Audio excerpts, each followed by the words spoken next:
Write the world-changing book that will help grow your personal brand and your business as it makes the world a better place. Welcome to the Author's Corner, hosted by Robin Colucci. Every episode, we bring you some of the most successful authors, as well as other industry experts, to share some inspiration, motivation, tactical strategy, and fun. We'll also talk about the challenges and trends in the publishing industry. Don't get stuck in the idea phase. Join the Author's Corner today. Start writing the book you've dreamed about. Welcome to the Author's Corner. I'm your host, Robin Colucci, and today we have with us Jonathan Jacobs. As founding partner of Digital Natives Group, a digital marketing agency, Jonathan Jacobs has built a 7-figure social media practice, helping to launch social media platforms for global sports brands, projects for Fortune 500 companies, and of particular relevance to today's discussion, nearly 100 book launches, many of them which became New York Times bestsellers. I'm really excited to have Jonathan here because he actually clarifies a lot of misconceptions around the role of social media in promoting books. And I found our conversation incredibly enlightening. One of the big questions that Jonathan answers for us is the question of why is it that many people, many authors with large social media platforms have tended to underperform when it comes to book sales. And Jonathan is going to share with us that little nugget of insight, as well as much more. So I hope that you enjoy this episode and sit back and enjoy. So Jonathan, welcome to the Author's Corner. Thank you so much for having me, Robin. I'm excited to chat today. I am so excited to have you because, you know, if there's one thing when I'm helping authors with their book proposals or as they're preparing for their book launch, right, I inevitably and invariably get questions about social media, right? And what is the role that social media can play, should play? You know, what are the parameters of the potential benefits? What are the limits? So as you can imagine, I've got a fire hose of backlogged kind of questions. There's no time like the present. Let's tackle it. Exactly. So we're just going to start chipping away. So initially, I'd just like to ask you, like, do you have sort of an overall philosophy about social media and its role, you know, specifically for authors? Absolutely. So I think, first of all, Robin, thank you again for having me. Thank you, everyone who's going to listen to our conversation. I'm always excited to be able to talk about this subject. I think the first point that I would make is that when I talk to a lot of authors, it feels like they talk about the book creation, publication process as having a series of gates. Okay, I wrote the draft, I'm going to seek an agent. Okay, we have an agent, we're going to go to a publisher. Now, of course, I'm talking about the more traditional model. This also applies to folks who are self-publishing now, or going through an indie. Okay, now we have a publisher lined up. They're going to figure out the logistics, or I have someone who's going to do the logistics. Now I'm going to think about marketing. Right. That's not true at all. This is not the way book publishing should be working in the 21st century. We need to be doing all of these things at once. Now that can sound overwhelming, but the reality is doing marketing alongside working on your book or your book proposal is actually one of the most beneficial ways to write. I understand it can be, I go through it myself. It's very difficult to work on a creative project while you're also working on your own marketing efforts. But you're actually creating a positive feedback loop to say, I'm going to put my message out there. I'm going to see who's responding to it, what parts of the message people really take to. I can better craft my book because of that. I'm getting all these new data points on what actually interests people about my message. So I think, one part of my overall philosophy is that there is never a wrong time to start. You can only start too late. There's no such thing as starting too early, whether you're a year and a half from your book coming out, 10 years from ever writing a book. There's no downside to building community. So number one is that you're never too early in starting this, and the worst thing you could think is that you have to do something before you start marketing. You can start marketing any day. All you have to do is sit down and make an account. And I think the other point that's always really important is that you need to build your community around you, not around a book title Ah, you may be working on, because you are going to go on and do many other things. You're going to write a second book. You're going to work on a TV pilot. You're going to become a public speaker. You are going to launch a consultancy. You are going to launch an online course. There can be, hundreds of things that you do to create revenue in your life, or to leave impact. But your book is a moment in time. Now, that book, you may revisit it, may be part of a series. There's a whole host of things, of course, that book could evolve to become. But the most valuable thing is that you have an audience built into you, because you can take them from project to project to project. And whether you're a fiction author who's launching 2 different series, or you're a nonfiction health author who wrote a book about fructose and now wants to write a book about the keto diet, having those people be a part of your community is a lot different than having them be a part of those individual books. In the healthcare example, the people who care about fructose might not really be interested in a book about the ketogenic diet. But if they're interested in Dr. Jonathan, they'll follow me no matter what book I'm writing. So always frame your marketing as more about you and about the message you have to share and the experience that you can give, than about the particular title you may be working on at that point in time. yeah, that's so important. And I get that question a lot, even with like forming a website, right? People say, Mhm. what should the domain be? Should it be my name? Should it be my book title? What do you advise people at all on that? Because I get that question a lot. So what I always say is, you can buy both. That's obviously a very simple solution. Always do that. You also want to own that real estate. So, if you have someone who's got a competing title or competing for the same reader, for some reason, they don't kind of buy and pull that traffic away. But you should really build your main website around yourself, because that's the SEO piece that you really want to have for the long tail. Again, if you're trying to launch future projects, people will start to know you by your name more than those book titles. We know Jodi Picoult, we know James Patterson, we know these authors by their names, but I couldn't sit here and recite all their book titles. But if I want to know if something new is coming out, I'm going to say, where's James Patterson's website? So I always say, build it around yourself and being an author. Also, there's 100 different books could have the same title. We've all seen this before.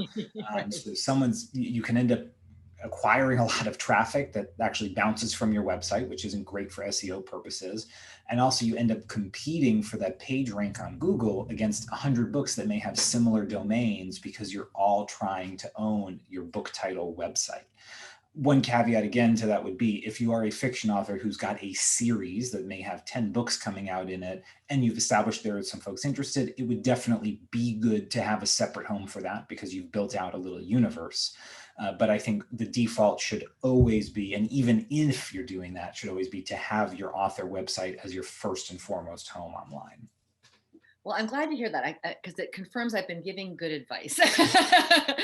There And is nothing better than positive reinforcement right, for your own exactly. So I'm like, yeah, pat myself on the back. But I mean, really, one of the sort of catchphrases that I use a lot with my clients is that you've got to keep the main thing, time. and your brand, your business is the main thing. And as soon as you make the book the main thing, you're in trouble. You have it backwards, and Yep. you're going to have a negative impact on that. Yep, absolutely. People, I'm gonna fudge the numbers here a little bit, but there was a study that came out about 5 years ago, and I'm sure, through Amazon and Kindle, we have better data on this now, and someone should look that up and fact check me. But the last time I saw numbers on this, the average American man only makes it to page 40 of a book, and the average American woman only makes it to about page 60. Uh-huh. People are not necessarily buying books and this to get the information from the book. They're getting it to signal that they were part of a community. It's the same way that we buy clothes. I go shopping at a sneakerhead store because I'm a sneakerhead. I care about sneakers. I'm in that community. I go shopping at Brooks Brothers because I want to buy these suits so that I can signal that I should have a seat at this table. We can debate whether this is right or wrong about the way society operates, but the point that we buy clothes to signal something about ourselves and to identify is very true. And the same thing applies to books. We have these 8 points that we give authors for what makes for a successful kind of book launch campaign. And one of them, number 2, is that you have to build a narrative. And for us, that means you have to give away your information. You got to give people something that they're going to want to follow, so that they're going to give you value in return for that, financial value in return for that. Yeah. And then authors always come and say, well, if I'm going to give away everything, why would someone buy the book?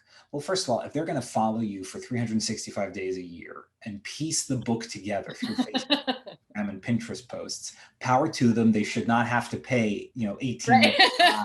$20 for a book. I mean, great job. What they're really going to do is, even if they don't ever crack the spine, they're going to buy that book because they're going to say, I'm a member of this person's community and I appreciate and value this information. And I want someone who comes to my house, post-COVID vaccine, to see this book on my shelf and know that this is information I'm interested in. So it's, again, it's much more about the value they perceive you to have than that particular title.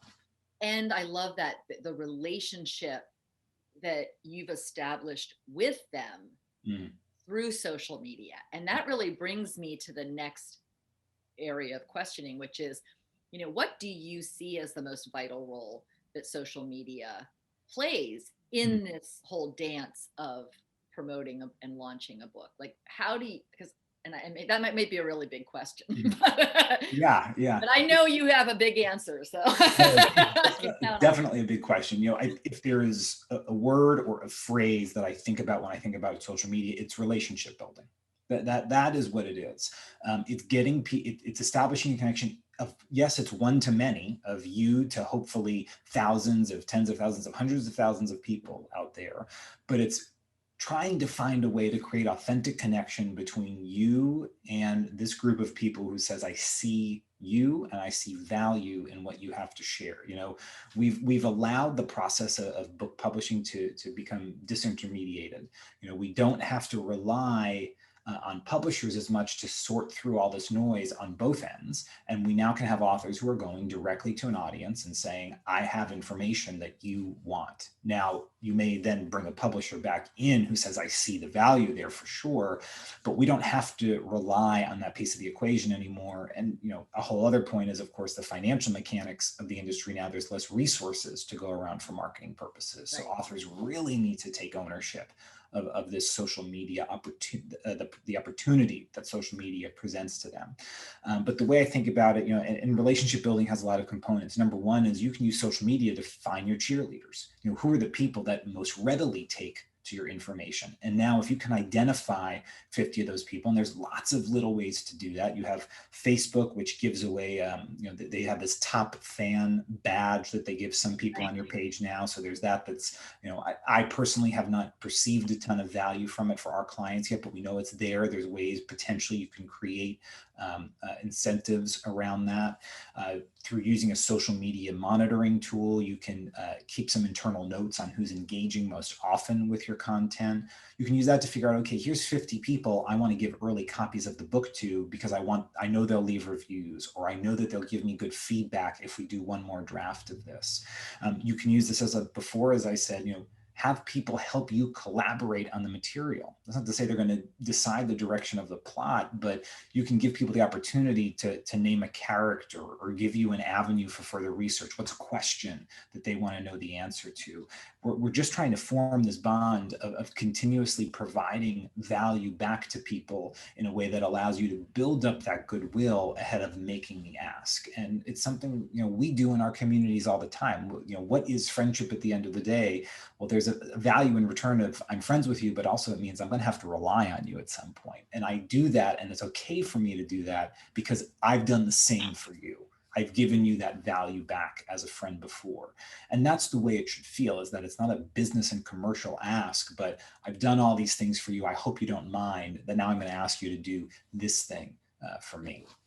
And that really speaks to the long game, right? Because I've seen this mistake made over and over again with authors, even traditionally published ones, where they don't have a lot of social media presence. They don't have a lot of activity on social media. And then the book comes out and they're like, buy my book. Yep. Yeah, we have had that happen so many times. It is the worst. And I always say, it's one of our least successful project types is when someone comes to us 3 months before the book and says, I want to make this thing happen. At that point, you truly are better off going with PR because that you can get the bang for the buck impressions with that, and you're going to feel better even if it doesn't convert the same way.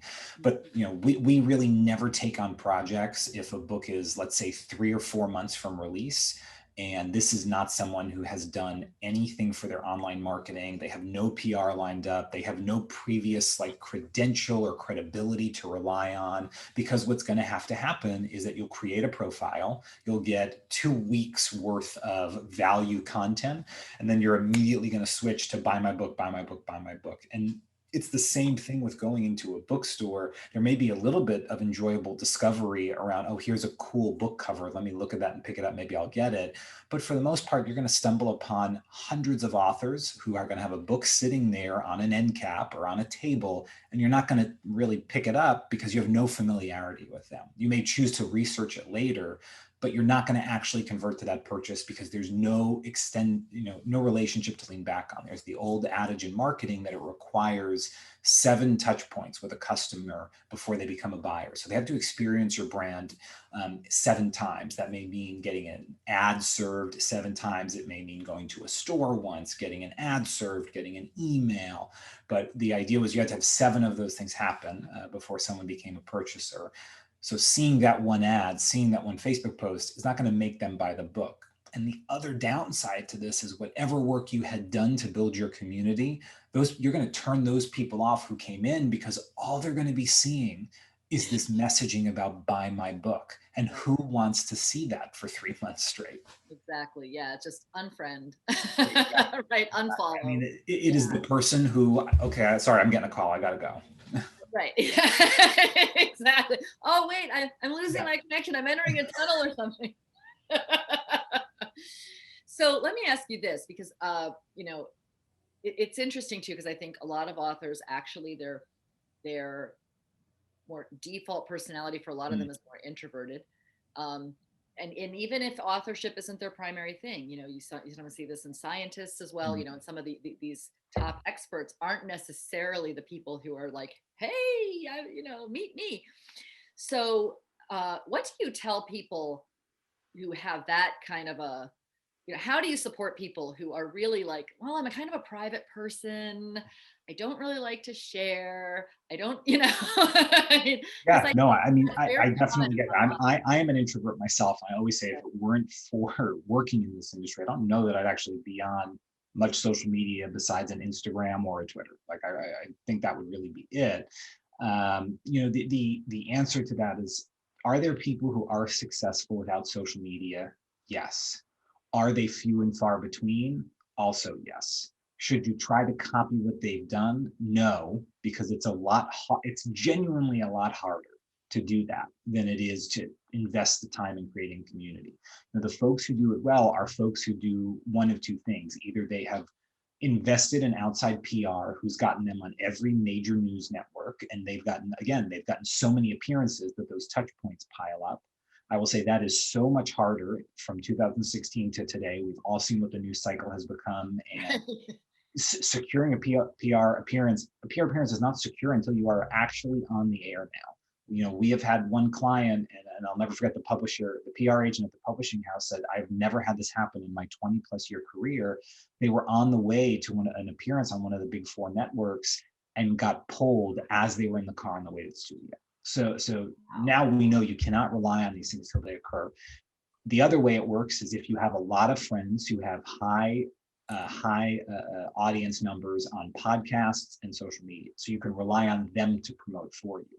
That can lead to success too, if you have enough of those chits to call in to convert to that. But both of these rely on a lot of external factors. So you can hitch your wagons to those, but why not do it with something that's in your control? Now, the second part of your question along with that, because the first implied part was how do I convince them to do it? Is how do I get them to authentically come to it? And that's definitely a lot harder. That's part of the reason they come to work with a team like ours that can handle, let's say 75% of what the social media needs to be. But where that hard part comes in, especially, as we've seen with the new kinds of channels that are coming up, you have to be willing to put your face there. You have to be willing to take a picture. And what I always say to our clients is, we are going to do a lot. but we won't be hands off. We can't be over your shoulder every day taking a picture of the food on your plate. I can't dress up as you and make a TikTok. There's a real limitation to my abilities or my team's abilities as marketers. So And it's we so important that it's the author's authentic voice, right? Because Mhm. people can tell Oh, you see right through it. if Yep, it's not. absolutely. And it doesn't, and again, it will do more damage than benefit. Well, it's, there's a line we always give, and it's, people, this is nothing that we created for sure, but people buy from people. They don't buy from brands. They buy from the personification of what a brand is, if they are. And it's the same thing with authors. I'm buying because I like or I trust this person, not because of this title that exists out in the ether. So, how do people relate to people? It's when you make an emotional connection. None of us want to surround ourselves with people who are plastic or cardboard. We want that three-dimensional character who we can connect and relate with, who I have empathy for, who has empathy for me, who I feel like listens to what I'm saying. We need to create those bonds between reader and author. So, the way that we end up getting them a little bit more engaged is, once we start doing some of the social media, they start to see some of that ROI in terms of building a community. Then they're usually a little bit more willing to invest the time in making these creative pieces.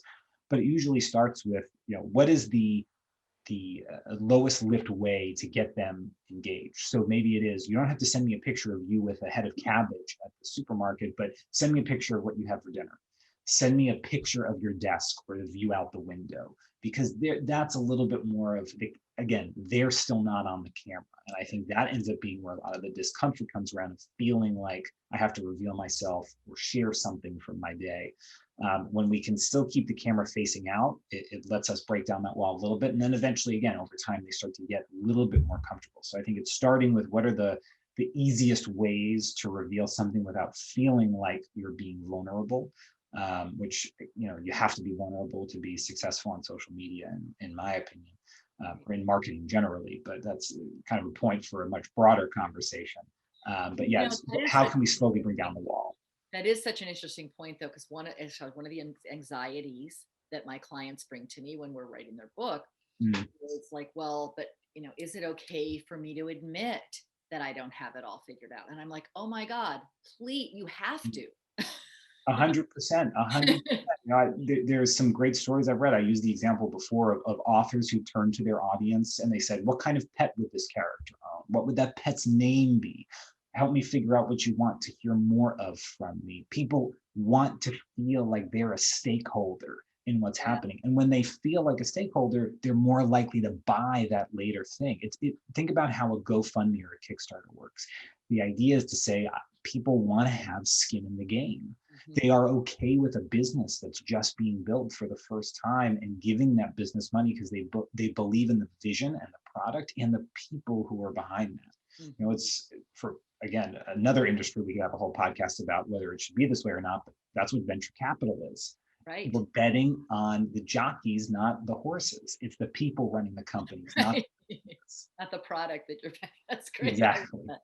I love that. So let's talk a little bit about the runway, because I know one of the things you said is like, 3 months before your book launch is too late to really get the result that you want. Do you see a range, like a sweet spot? I mean, I know that probably the best is the longest, but Absolutely. aside from that, if you have somebody who's looking down the road and they're seeing this coming, what would you say is like a sweet spot kind of runway, that's maybe not right up against that 3 month hard deadline? So it's a good question, and I think, right now, again, I'd still go as long as possible for sure. I'm going to say that again every time. So what I would say to that question is, we used to always say it's 6 months. Give us 6 months, and that's usually like 5 before the book comes out, and then like 1 month in and around book launch, either the month of or the month following, depending when the book comes out, because you never know when you're going to get that big PR appearance that could really convert and lead to something. Uh, I don't know how I feel about that anymore personally. I actually would probably prefer to have 8 months. I think it's just getting, especially now that the volume of content has increased so much this year, that it feels like we're needing more time to really lead to that. And the reason I say this, when we do 6 months, the way that that normally works out is the first month is planning. So there goes 1 month. The second month is kind of in a sandbox. Can we test content out? Can we see what works? Can we see what doesn't? We get 2 really good months of community building, and then we get 2 months, of hardcore book sales. We're starting to feel like we need at least 1 or 2 more months on that. But I would say absolute minimum, you want to have a good 6 months to build a campaign out for yourself. And again, the reason being is we don't really want to start pushing people to buy the book until about 8 to 10 weeks before that book is going to come out. Now, you can announce that it's out before that. You can show pictures of it and discuss it, little bits here and there, tease it out. But if you're doing something like a pre-order campaign or heavily pushing book sales, if you start to do it too early, as I kind of talked about before, those early adopters of your message who are in your community, who are already the people most likely to buy, are going to tune you out because you're just hitting them with sales messaging over and over and over again. So you want to have this balance of making sure you reach people on your channel to buy the book, but also not turning them off from being a long-term member of the group because you're hitting them with too much sales messaging. So it's kind of a delicate balance there. But we usually say 8 to 10 weeks out is when you can start to do it. And even still, it's not like you're posting buy my book every day. It's more of, okay, now we're going to do it a couple times a week instead of once every couple weeks. Yeah, right. And not just like flipping the switch from social and engaging to buy. Right, exactly. You're not asking for purchase every single day. So one of the things I've noticed it's true about every industry, especially any kind of service industry, is there's always a myth that gets sort of adopted as conventional wisdom Mm-hmm. that is actually very damaging to the Mm. people who are following that advice. What would you say is the number one myth in social media that you see, that you're just like, every time you see it, you just want to shake somebody and say, no, it's not that, it's this? That's an excellent question, and I'm surprised nobody's ever asked me that before. I would say I'm going to give you an answer about what came to mind right away, and then if you've heard your clients say something, I'd happily try to deconstruct those in some rapid fire way.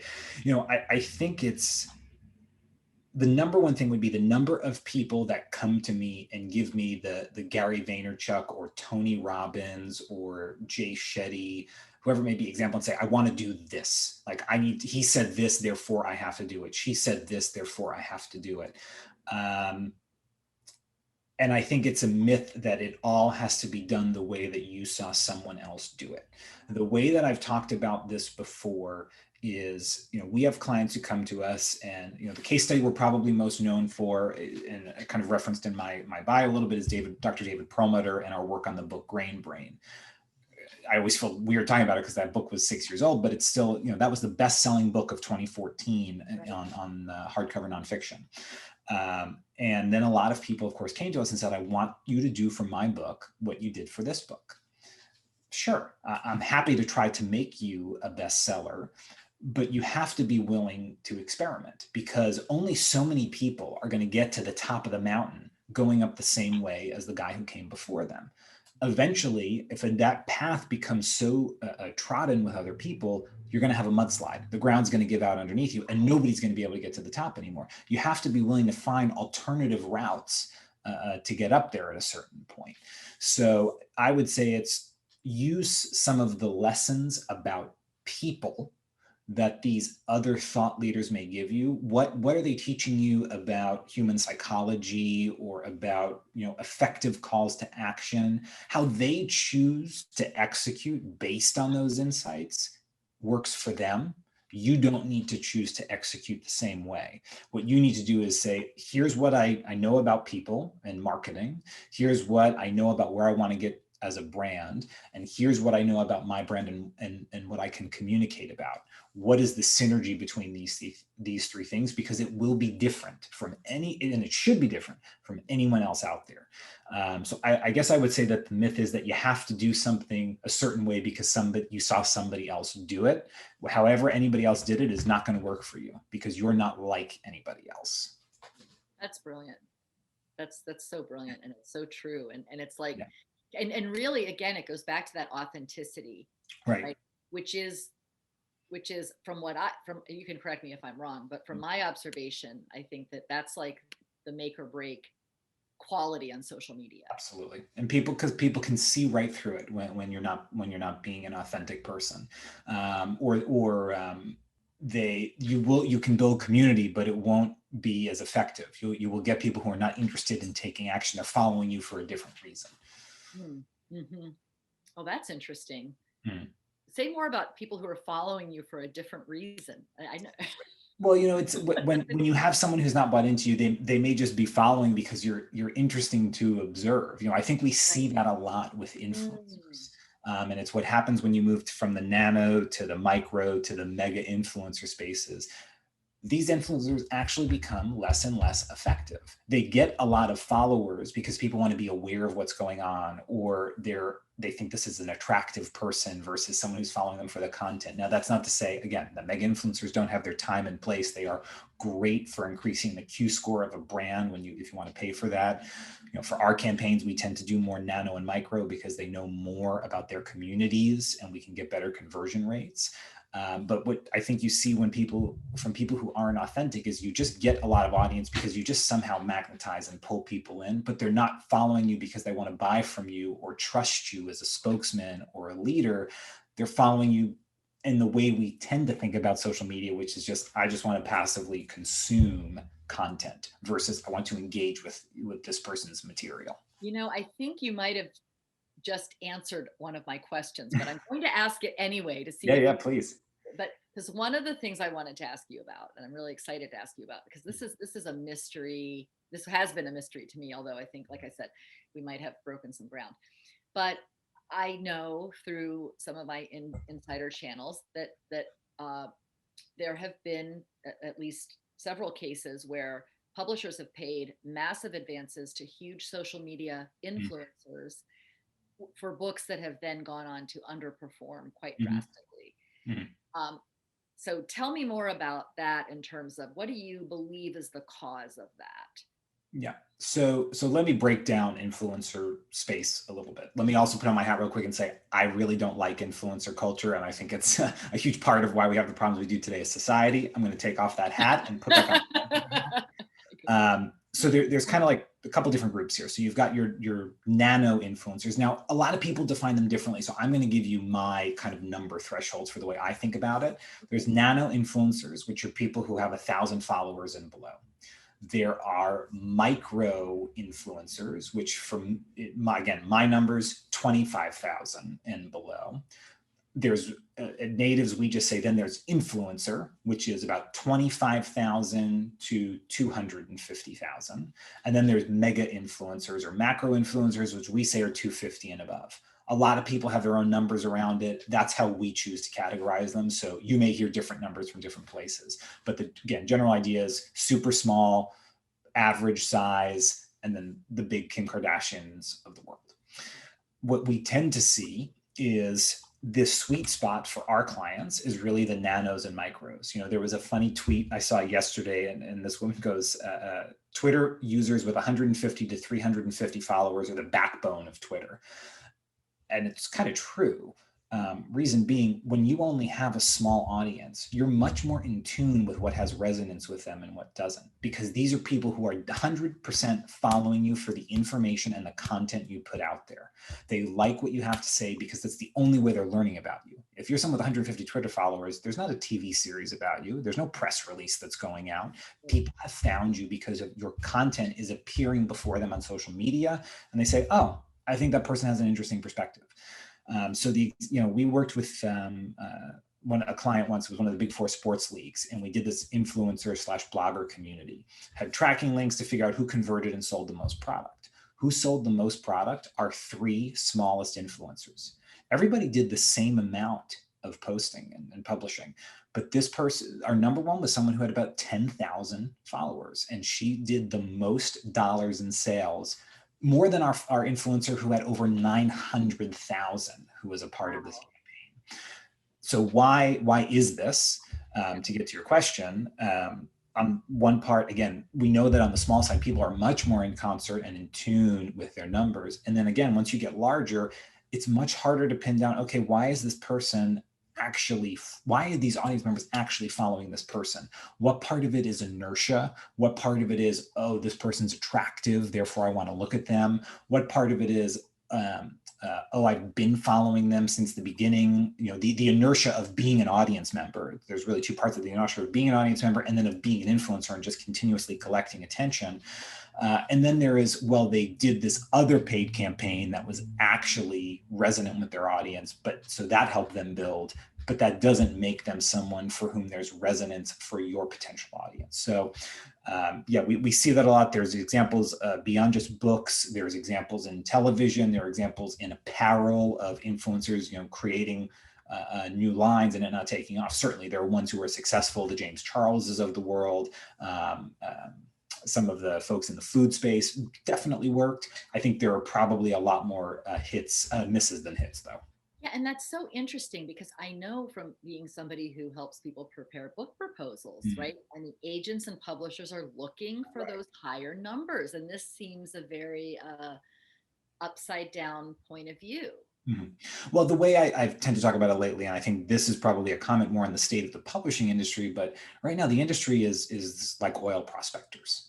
They are trying to find ways to find black gold in the ground, and they want to do it by limiting the amount of resources that any particular project gets. So if you have an author who's got 100,000 followers, at least you can say, okay, here's something that this may make it 1% or a fraction of a percent more likely that this book is successful. Therefore, let's go with it. So, I think, and as a result, they want to invest as few resources in each of these drill sites as possible. That means they can do a little bit less community building for that particular author. So, I think there's that fallacy. There are enough counter examples that make this little fallacy around potential value of that audience seem more effective. I also, again, you should build community. I'm never going to say stop doing it and they're not going to buy from you, but there are plenty of people who have 100,000 followers and 90,000 of them will go buy a book. But I would say if you're on the other side of this equation, you want to look strategically at this person's engagement and try to get some demographic. What publishers tend not to ask about is the demographics of that audience. It's not just the number, it's what's behind that number in the analytics that can help you figure out, okay, we have this author who's she bills herself as a beauty blogger and we're going to do a book about, 10 different makeup styles.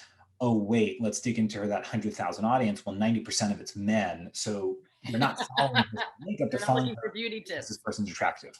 Same thing with any other example, we want to give to that. Yeah, that's interesting. And, it's so, because one of the things I noticed is when social media first appeared on the scene, publishers were kind of like, I don't want to know. They were kind of like, la, la, la, la, la, la, la. Like, it was almost like, this is a fact. We don't have to deal with this.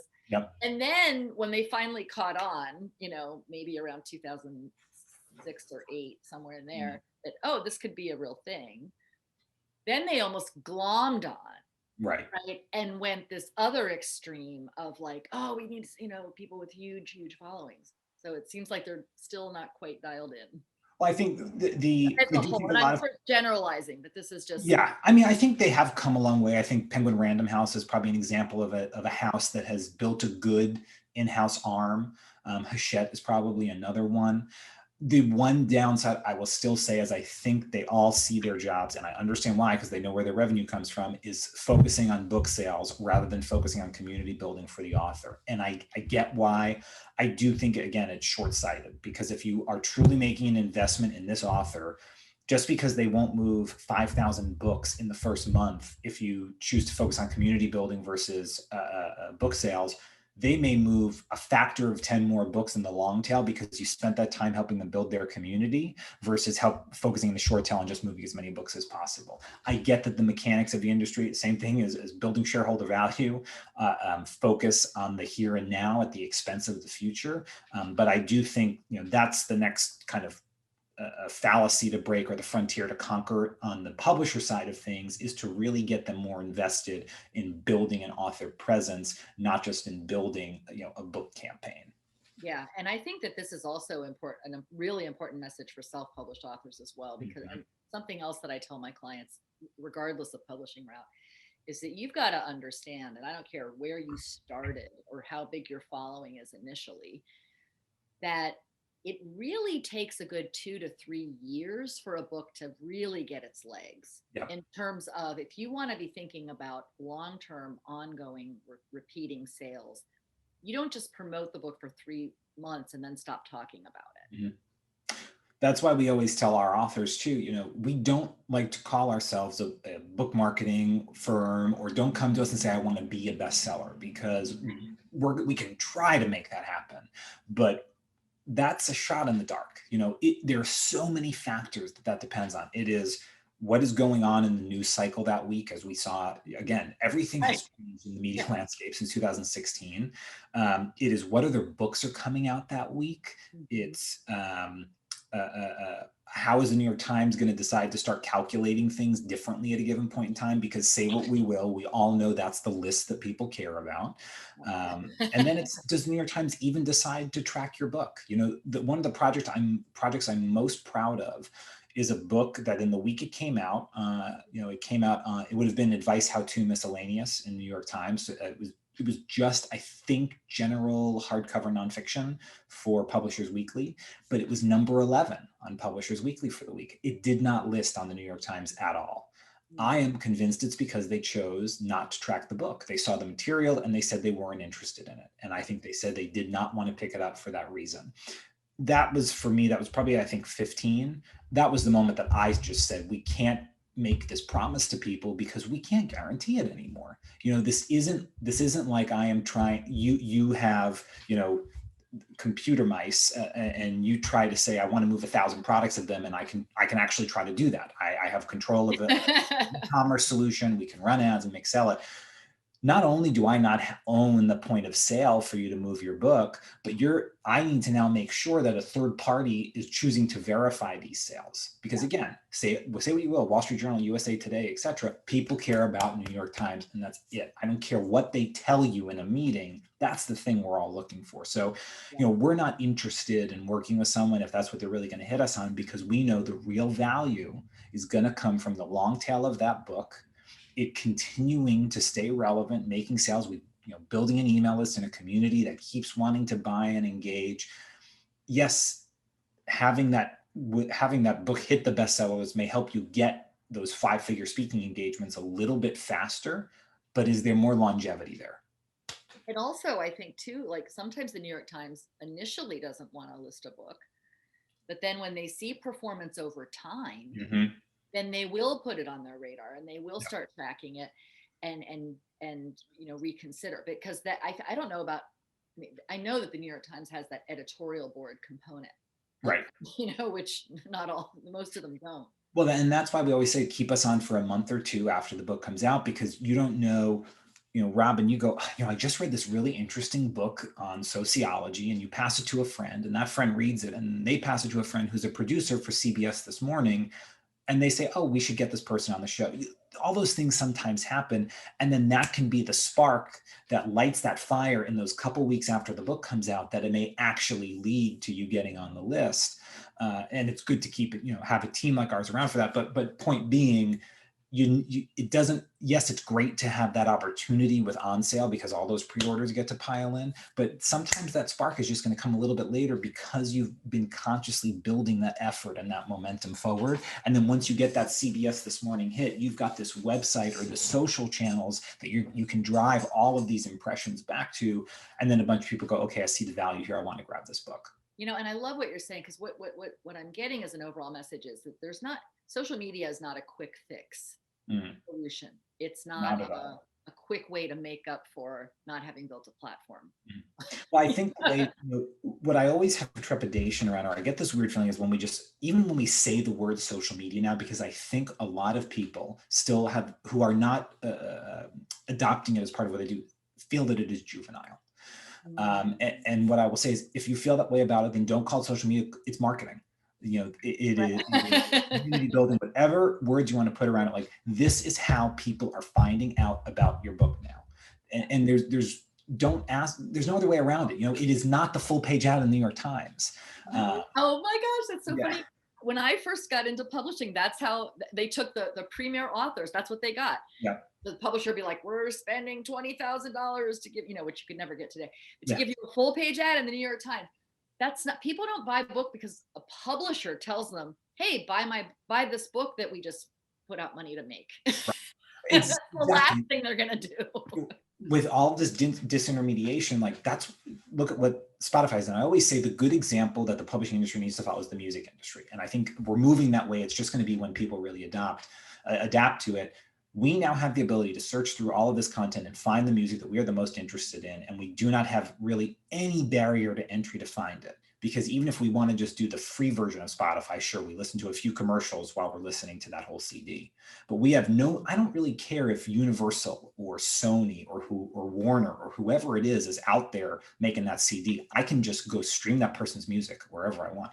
Books are moving in that direction. I don't think we're 100% there yet. We're definitely going to get there, but why not prepare for that reality today? All I got to do is have this audience and they're going to come to whatever that particular project I'm working on is.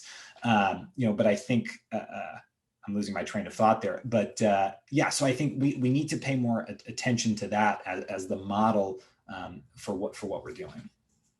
Yeah, that's so valuable. And there were so many things in what you were just saying that I'm just, my brain was grabbing onto. But I also am aware that we have gone over time. Oh my gosh, that did not feel like it. The hour just flew by. So I guess here's a good kind of wrap up question. Like, if one of the things we do is we send out a weekly email to our list that's the bottom line, and we just pick one topic and we just give them the bottom line. So that is like the main nugget that you need to get. So what would you say is the bottom line on this idea of using social media as an author to help promote your brand and your book and yourself? The bottom line is that you want to build some friendships. That's what I think it really is. In the same way that you join a meetup group or you join a social club and you want to find people who want to invest in a relationship with you, that's what your social media is. It may seem foreign to you because it's a different way of connecting, but the communities and the relationships that you develop on social media, they are friendships. And these are people who you want to give something to, and then who you want to ask something of. And what is that relationship when done well? That is what friendship is. That's brilliant. Jonathan, thank you again. Well, thank you for having me, Robin. For your presence and your incredibly wise advice and information. Of course, it was a pleasure. And thank you all for listening.